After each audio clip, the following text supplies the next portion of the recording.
Impeach Sara. Ang sigaw ng mga OFW na sumalubong kay Sara sa Hong Kong kahapon.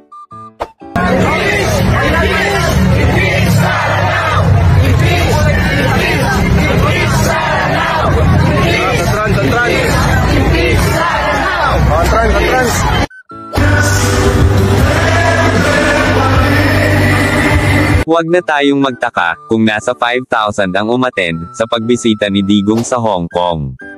Natural China yan. Pro-China sila, kaya dyan, medyo madami silang bilang. Pero hanggang Hong Kong na lang sila, kahit pastahan pa tayo.